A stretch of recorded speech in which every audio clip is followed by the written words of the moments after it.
What if we could work together to break the cycle of poverty and create positive global change? Not through charity, but through partnership. Free the Children works in collaboration with communities around the world who seek support to make lasting change through something called Adopt a Village. Using this model, locals learn how to independently sustain their communities through 5 pillars that work together to break the cycle of poverty, ensuring they will never need charity again.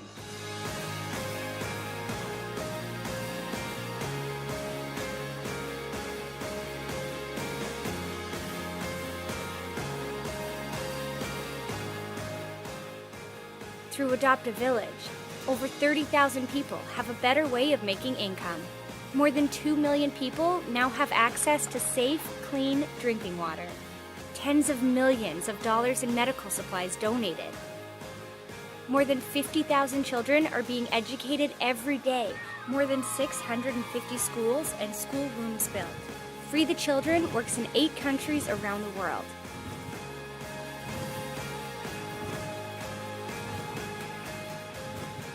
And when the communities are ready, the projects are fully handed back to them, allowing them to grow as independent, stable communities. It's not charity, it's sustainability. I am empowered.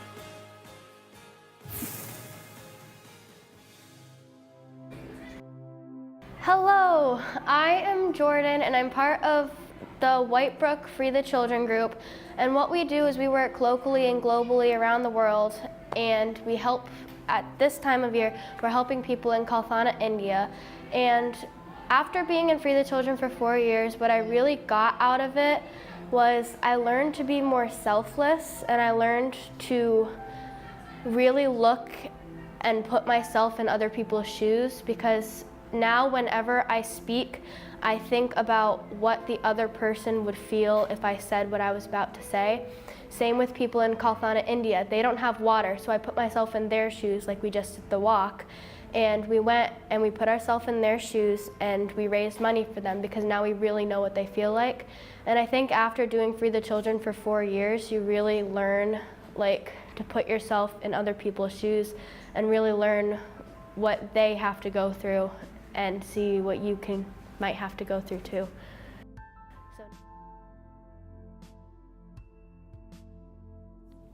Hi, I'm Meredith Belize, principal of Whitebrook Middle School, and this is our teacher extraordinaire, Judith Breyer, who is not only fabulous 6th grade teacher, but also the advisor for the Free the Children group at our school. And Judith, why don't you speak about Free the Children? Well, Free the Children is part of the After Zone program here at Whitebrook Middle School, and it's we're an organization that's international. We work locally and globally. Our local initiative is to work with the East Hampton Community Center, whether it be through coat drives or toiletry drives or food drives, and we also serve at their community dinners once a month. And then our global initiative is working with Kalthana, India, as well as also Malala Fund. The Malala Fund is an organization that was started by Malala, the young woman who at age 18 won the Nobel Peace Prize for her work in not standing down after the Taliban shot her, to support girls' education in Pakistan, as well as other areas of the world where girls are not allowed to go to school. So she created a fund to do her work, and Malala Fund and Skoola partnered together. Skoola is an organization that works online to sell used clothing, and what we did is we collected used clothing that can be for Malala Fund that could be sold on the Skoola website, and Malala Fund gave us bags that were around 2 feet by 2 feet, and they were stamped and paid bags. We asked our whole Whitebrook community to fill a bag with clothing that is gently used and gently and washed. And then we collected 114 bags, and Skoola has estimated that each bag, pretty much they estimate the cost they can get for each bag would be $50. So we basically generated $5,750 for Malala Fund to go towards girls' education globally. So you had, one of your end of the year culminating events yesterday, which was the walk. How did that go? The walk we did was to support revenue, and one was to support awareness for the kids and Free the Children in regards to what it's like for girls in India and in Africa who have to walk 5 miles each way to get water for their homes and their villages. And so what we did is we each of the kids brought a quart or a half-gallon jug with them, and we walked 2.5 miles to one of our students' homes, filled our quart jugs, walked another 2.5 miles back so we could get a feeling of what it might be like for these girls who can't go to school because they have to get water for their villages. This year, our initiative with Free the Children was to build water systems and sanitation systems in Kalathana, India, and this was a good way for the kids to see what it would feel like. The walk went really great, and it really coincided with the work that Free the Children's doing in Kalathana, India. All the fundraising, as you know, that we've been doing in this building that's been for global, other than the Malala Fund, was for Kalathana and to develop water systems in the schools that are being built so that the girls can get water and go to school. What's been happening prior to this is that in Kalathana, India, and in other places in the world, as well as Africa, girls have to walk 5 miles each way to get and carry 5 gallons of water to their villages and their homes. I wanted the kids to feel what that might even feel like. We take water for granted in this country. And so what we did is we met at like 2:45, and the kids all were prepared to walk 2.5 miles one way with empty jugs, although some kids had their jugs filled. And we went to one of our Free the Children kids' homes where their parent greeted us and then filled us up with water, our jugs up with water. And then we walked back 2.5 miles, which took approximately 2 hours, over 2 hours, plus we had to stop to go to the bathroom, to have drinks and things like that. Right. So the kids, when they came back, really had a sense of what it was like to actually, what that would be like. And what we discovered is that it would take almost a day for a girl to get water for their family. Right, and the kids really did think about and reflect on that on the walk back, because I met most of them at the door when they got back. Great. And they not only talked about how long it took, how heavy the jugs were, but they even thought about things like the girls in India wouldn't have the kind of sneakers we have that we're walking with, or that at Sadie's house we got a snack and a popsicle that the girls in India wouldn't have had those luxuries. So they really did take a lot of time to really think about what it would be like for those girls in India. Yeah, and and they were hot. It was sunny. Yes. And granted that in India the people are more likely to be accustomed to the heat, but it was hot. They were sweaty, and by the time it was back, because I took the back of the line, it was like, okay, come on, let's go. Yeah, we got to keep going because we got to get home. All exhausted when they got back. Yeah, tired and hungry. Yeah, so what a great experience for them. Yeah, and they appreciated it. They actually got that. We were so lucky, and that was really what was so important, and how long it would take for a girl, how much of their day it would take to do this for their family, and how little water actually 5 gallons is. Yes. Yeah. It was great activity. Yeah, I was really glad you came out too. I know you were looking for us. I was, yeah. So that was great. Yeah. I mean, I've been really just surprised and delighted at how the entire staff at Whitebrook has really embraced the Free the Children group, the concept, and wanting to be involved. Because it's pretty rare to have a small group have their initiative, but have the whole entire school buy into it. I mean, the students, the assemblies that you've done the last 2 years have been just so powerful, and teachers are constantly coming to you or coming to me saying, how can we get involved? What can we do? And I think that's that's an awesome thing, and I'm looking forward to seeing how big this can get.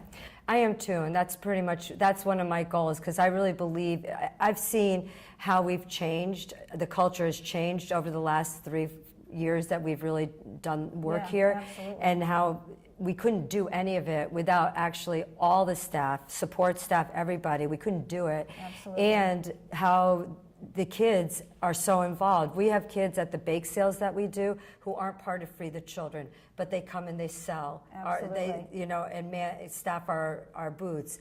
I had several kids who weren't part of Free the Children yesterday on this walk, but knew about it and wanted to be part of it. And the culture is changing, and we're really becoming a school that's focused, one of the focuses is social action. And service. And teaching service. kids about service. But even last year, the anti-bullying assembly that your group did, I mean, I can't tell you how many parents I had contact me thanking us for doing that, because it was very educational and raised awareness for kids about, we don't have a big bullying problem here, but it was a great awareness for kids to not put up with things. If you hear something, get involved. So I thought that was great. Yeah, and that was great, and I appreciated you because you allowed us to do that. That was with the Bully Project. If anybody wants to actually look further into that great organization, the Bully Project. But yeah, that was wonderful.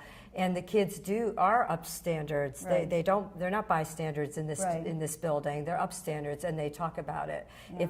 And like you said, we're very blessed that we don't have a lot of bullying here. But it is Free the Children. I don't think there's any student at Whitebrook that doesn't know, about Free the Children, because of your assemblies and just raising that awareness with not just your group, but with the whole community here. No, it is the community. If you actually look in the beginning, when we first started, our impact in this building, globally and locally, was that's not including the amount of clothes that we collected, and foods that we collected for the community center, but financial was around $1,500, $1,600. This year, just our global initiative alone, we estimate, and this is like actually incredible. It's stunning. With Malala Fund and also for Kalathana, our total is $8,492.50 for our global initiative. And it's not just Free the Children. We may create the street or the avenue to give, but it's this community, and it's not just Whitebrook, it's the community at large that's starting to help. East Hampton is starting, they're hearing about our programs, whether it be through ECAT, or other ways. Their kids are sharing it, and they're coming to our bake sale, and helping people from out. The word is getting out. Yeah, it's getting bigger, and we had said our goal is to become a Free the Children school, and I think we're almost there. We are. I think we are also. And the good news is that other organizations in the community this year have come to me and said that we want, while you're running a campaign, we want to run one in our community or little area in town, and we want to support you and give everything to Whitebrook, and it will be part of Free the Children. And awesome. I believe East Hampton as a town can become a town that really is interested in service and social action. Absolutely. I can't thank you enough for all of your energy and your enthusiasm and the love you give to not just your group, to our whole school, because we're definitely a better place because of you. Yeah, but I need to thank you because you allow it to happen, and actually it's all of us working together that makes a difference. We all matter, and together we have an incredible impact. Thank you. Thank you. So this is Free the Children, and we're doing our water walk 2016, June. And what I'd like to do is know, why are we doing this water walk? Go ahead, Okay. Lene. Girls in Calcutta, India can't go to school, so they have to get water. So they go 5 miles every day to get water, and so they can't go to school, and they have to carry water. Hi, I'm Alice. Hi, I'm Fiona. And we're with Whitebrook Free the Children, and we wanted to tell you about something we did yesterday. Yesterday we went on a water walk to see what it felt like for the girls in Kalathana, India, who have to walk 10 miles each day to get water. We collected pledges, and the money we raised goes to girls in India so that they're able to get an education, because often girls in those areas can't go to school because they have to spend so much time walking to get water for their families. We've been learning about how girls can't go to school for many different reasons, and we feel bad for them because they have to do this and they can't go to school like we can. Right. How many gallons of water would a girl in Kalpana, India have to carry on her head each way? Who remembers? Around like 5 gallons, yeah. So we're gonna walk 2.3 miles to Sadie's house, fill up our quarts or our water bottles, and then walk back with our filled jugs, except for E-Man, who has a gallon filled. All right.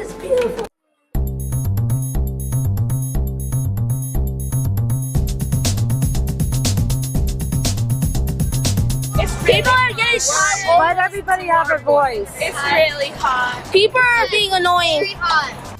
We're almost at the library where we can get a drink for us to drink. Yeah. All right. I wonder how the people, how the girls felt, because we're tired, and I wonder how they must have felt.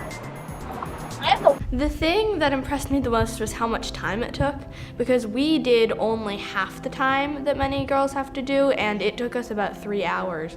So it's amazing to me like how much of people's lives is taken up by just getting water when we take it for granted that we have it whenever we need it. It impressed me that, well, they have to walk all that, but we didn't walk all of that, and they probably would have gotten tired. It's probably more hot there, and we got really hot and had to take like a break sometimes. So Yeah, and also we carried very little water with us as we walked.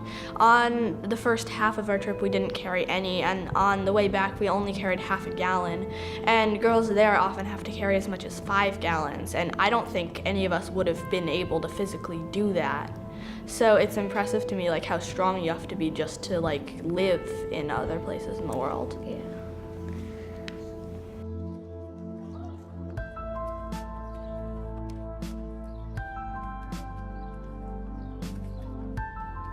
I learned that just all that water that they get, it can only like let them have like a shower or have water, but we get to have a shower or like wash our hands or get water whenever we want.